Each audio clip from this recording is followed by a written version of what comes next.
Tinaguro ang superfoods din 'to kasi ang dami niyang benepisyo. Number one, good bacteria, isang probiotics din. Ginagamit din for weight loss. Para 'to sa mga digay ng dighay, hirap magdumi. Ang beneficiary nito yung mga diabetic din. Bukod sa mga pagkain, pwede rin 'to sa personal care or beauty.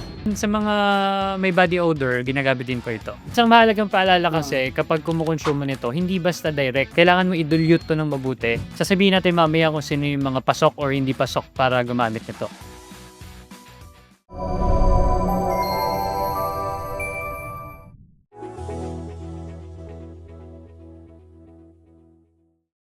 Good day mga kababayan! Welcome sa isang bagong episode ng Medico.ph. At ngayon, pagbibigyan namin ang isang topic na sobrang nire-request nyo lalo na dun sa video namin tungkol sa mga benepisyo ng bawang. At yan ay tungkol sa apple cider vinegar. So, maaring iba sa inyo lalo na yung mga medyo health conscious naririmig na to. Medyo popular po kasi siya eh. Pero yung mga iba sa atin, ako included, hindi ko pa siya nasubukan. And I know marami sa inyo hindi pamilyar dito sa supplement or I guess, ano ba siya, Sir Mark? Food supplement bang Yes, matatawag? pwedeng maturing na food soup. Okay, food supplement na to. So, nandito today ang ating board certified at licensed nutritionist and dietitian, si Mr. Mark Vicente, para magpaliwanag sa atin. True Alkaline Vitamin C. Sa panahon ngayon, ang daming pagmulan ng sakit, stress, exposure sa germs, unhealthy lifestyle, at kung ano-ano pa. Bilang doktor, isa sa mga nire-recommend ko ay daily intake ng vitamin C mula sa pagkain at supplements. Mabisang pampalakas ng immune system at pampababa ng stress. Nakakatulong pang pagandahin ang ating balat. Sa dami ng brand ng vitamin C, ito ang paborito ko. True Alkaline C. Sodium ascorbate. Alkaline kasi siya. Di gaya ng ibang brand, solid ang vitamin C content dahil puro at walang ano-anong halo. Di pa nakakapangasim ng sikmura dahil nga alkaline base siya. Safe sa mga acidic. Available to ng discounted at free shipping sa store.medico.ph. Tandaan, store.medico.ph. Nandito lahat ng mga supplements na rekomendado namin. Order na habang may natitira pang stocks. So, Sir Mark, take it away. Ano ba itong apple cider vinegar? Sir Glenn, ang apple cider vinegar, mismo sa salita niya na apple, so galing to sa apple, yung katas niya mismo, then pinaghalo sa yeast or pampaalsa, tapos nag-undergone ng fermentation, no, yung pagbabad, tapos may lumabas na acetic acid. Okay. Kaya siya tinawag na apple cider vinegar. Kasi nga dahil sa properties ng vinegar na acetic acid. At alam natin yung vinegar, hindi naman isa-isa lang yung source niyan, di ba? Parang meron vinegar na galing sa sugarcane, may Apo. vinegar na galing sa, nakalimutan ko na anong tawag doon, pero yung sabi nila sa Kapampangan doon, ewan ko sa Tagalog kung anong klaseng prutas yun. Pero iba-iba siya, di ba, sir? Yes So, po. in this case, vinegar ito na galing nga lang sa apple. Yes. Tapos kasi, tinaguro ang superfoods din to in a way kasi ang dami niyang benepisyo. Number one, ang acetic acid bilang good bacteria, isang probiotics din. Okay? Isa yan, no? Then, sunod pa, ang apple cider kasi, ginagamit din for weight loss. Marami akong pasyente at kilala na ang kanilang testimony ay nakakatagal ng pagkabusog or the early satiety. So, pag busog ka, hindi ka nakakain ng extra. Correct. Di ba? Imagine mo, yung mga sikat na brand na to, para siyang malaking bote, no? Tapos suka talaga siya. Pag inamoy mo, matapang talaga na parang suka. Then, isa-dalawang tablespoon nito, mabubusog ka na. Wait, paano siya kinokonsumo, sir? Hinahalo ba sa pagkain o Ayun. iniinom? Ayun, isang mahalagang paalala kasi kapag kumukonsumo nito, hindi basta direct Okay. nakukuha ka from the bottle. Oo. Kailangan mo i-dilute to ng mabuti sa maraming tubig. I Kasi see. matapang eh. Oo. Then, speaking of that, pag matapang na ininom mo diretso, baka masira yung ngipin. Sa sobrang Sa sobrang niya. acidic Oo. nito. Kaya kailangan, ang tamang pagkonsumo nito ay kung gagamit ng isang tablespoon, dapat mga 250 ml. Isang baso. Ganun Ayun. kadami yung ratio. Tandaan yung mabuti i-flash din namin sa screen. Sa isang tablespoon, kutsara na pangkain talaga, 250 ml na tubig yung ihahalo natin. Yes. So, tas typically ginagawa to morning, twice a day. So, it depends sa tao. Pero, sasabihin natin mamaya kung sino yung mga pasok or hindi pasok para gumamit nito. In your experience, Sir Mark, anong best time para i-consume siya? Maganda to is start ng morning. Start ng morning. Kasi before dapat to ng meals eh. Oo. Kasi nga sabi ko, una, nakaka-early satiety siya, good bacteria. And pangatlo kasi, nakakatulong to sa pagbagal ng breakdown ng spike ng glucose. Oh, maganda pala kung Yes. medyo may problema ka sa blood sugar, sir. Yes. Oo, going to that nga, ang beneficiary nito, yung mga diabetic din.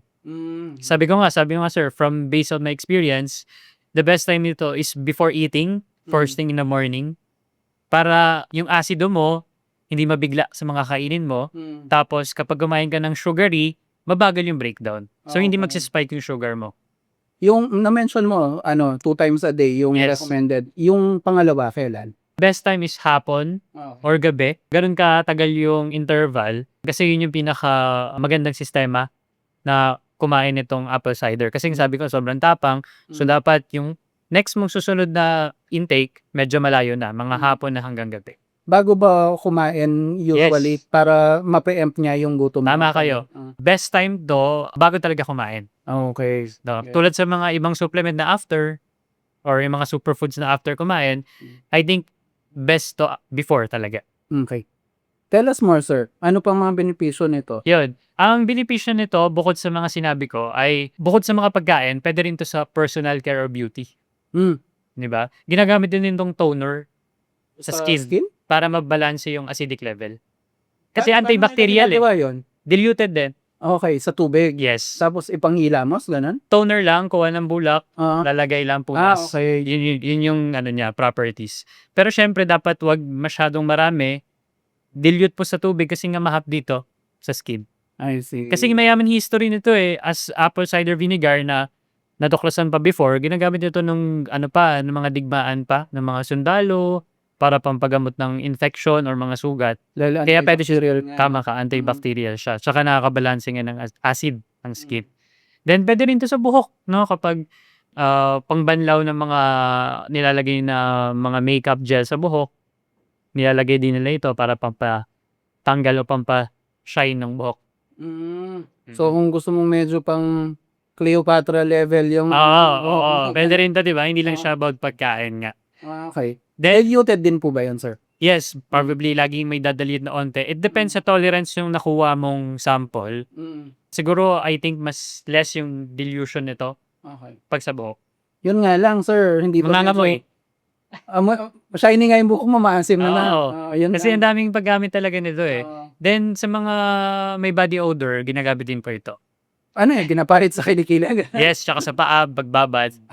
Oo nga. Di ba? Oo, mas maganda na ang ganon kaysa yung mabaho na parang amoy patay na daga yung Tama. mo, di ba? Oo. Kung mapapansin niyo pag sinearch nyo to, yes po, mabisa to na nilalagay sa paa, lalagay sa maligamgam na tubig, babad. Siyempre, diluted din po yun. Hindi direct. Kasi pag direct naman, no, masakit tapos sayang naman yung dami nun. Kasi nga, marami siya. Okay. Then, sa pagluluto kasi meron din to, pag tender ng meat. Mm. Kasi nga asin siya, di ba? So, yung mga matitigas na karne, binababad doon, pampalasa, pampalambot. Yan din po yung mga benefits na pwede natin magamit sa apple cider. So, napaka-versatile pa Yes nito, sir. Circle back lang tayo ng konti, Sir Mark, ha. Na-mention mo kasi nung umpisa, superfood to. Alam mo naman, ang audience natin, gustong-gusto yan. Superfoods, yung mga sulit pag kinonsumo mo, kumbaga, although more on food supplement siya, not directly food.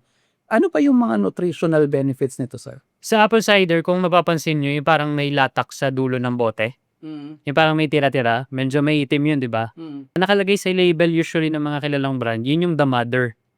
So meaning, yun yung mother ng mga nutrients. Okay. Andun yung nutrients sa ilalim. So maganda ihalo mo. And speaking of nutrition, ang acetic acid na sinabi kong mga benepisyo niya, meron din tong phytochemicals na naglalaban ng mga free radicals. Yun, mahalaga yun, di ba, Yes. sir? Pero wala siyang mga vitamin C, Ah. zinc, magnesium. Yun lang ang kanyang property. So, So, mostly, hindi dahil maasim may vitamin C. yes, tama. Oo. Pero ang kinagandaan dito, although kahit acidic siya, weak acid siya. Okay. So, pag in-intake mo, di ba, kung natakil na natin before, mga acidic foods. Ito, syempre vinegar acid to eh. Di ba? Wala namang ano doon, wala namang tanong doon.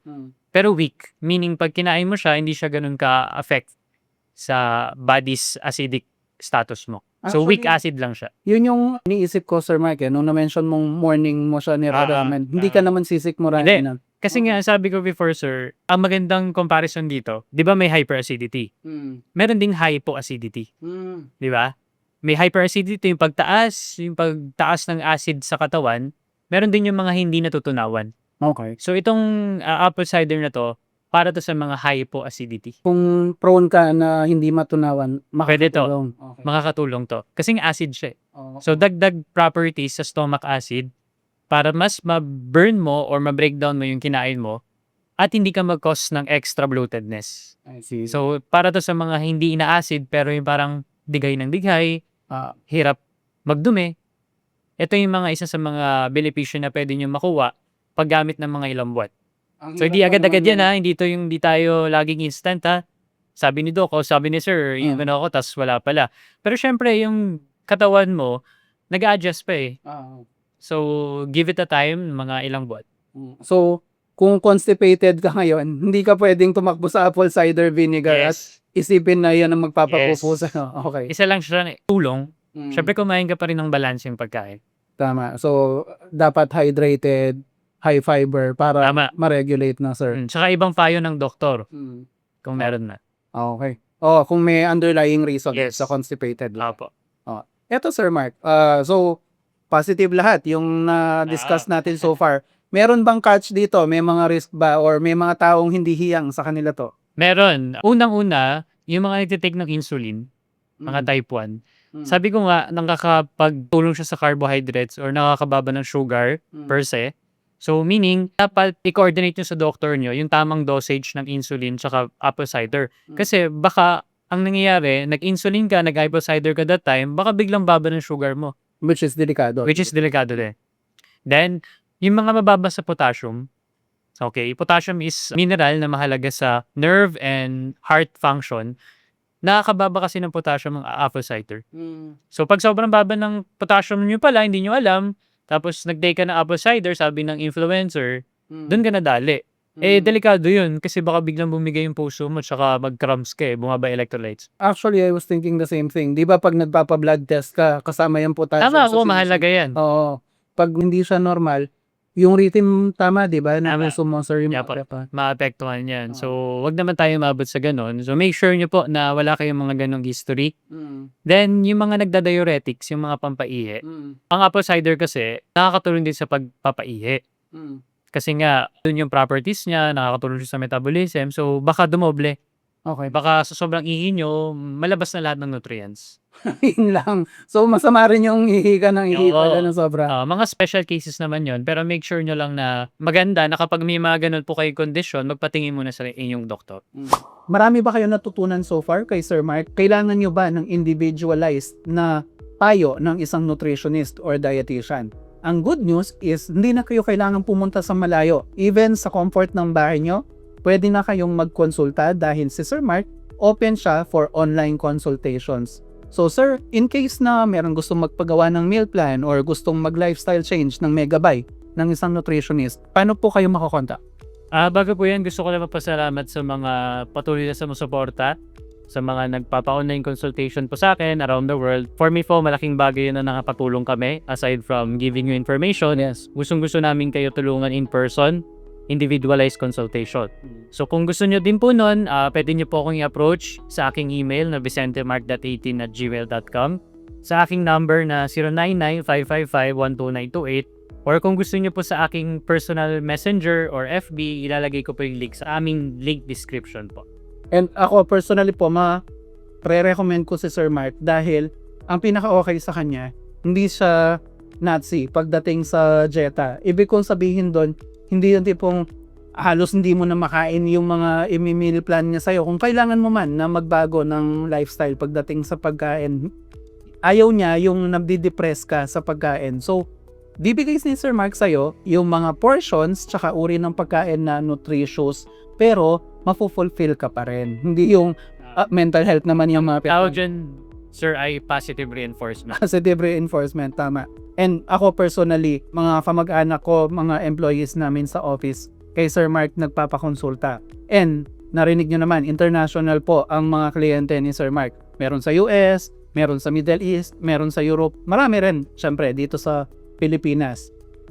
Pero ito ang catch doon, hindi mahal maningin si Sir Mark kahit na international na yung mga kliyente niya kasi ang primary mission talaga niya, tulungan maging healthy individually ang mga viewers namin. So yan po, nasa description po ng video na to ang mga contact information ni Sir Mark. Reach out lang kayo, huwag kayo mahihiya. Ito sir, in general, yung mga ganitong bagay, usually yung mga, sabihin na natin, may posibleng risk na mga food supplements tsaka supplements.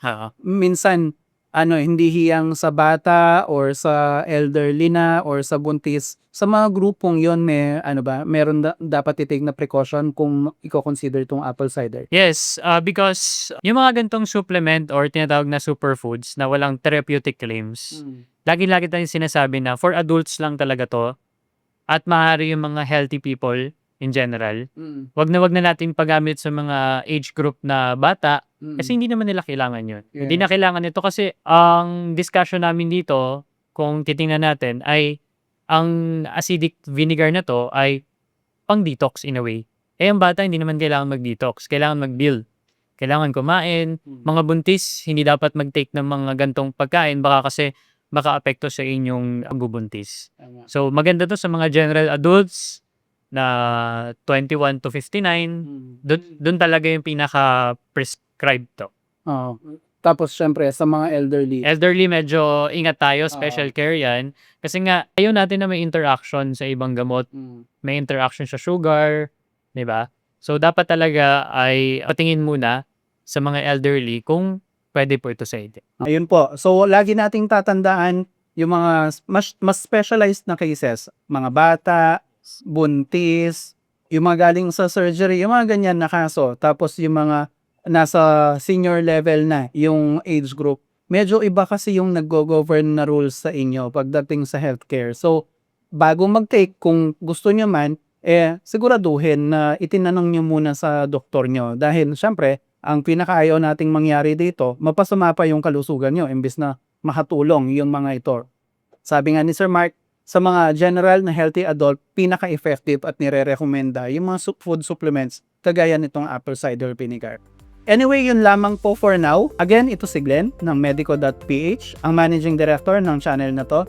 Of course, with my partner in health, si Mr. Mark Vicente, ang ating board-certified at licensed nutritionist and dietitian. Kami magpapaalam muna saying stay happy, staying healthy, and see you sa next video. Bye-bye!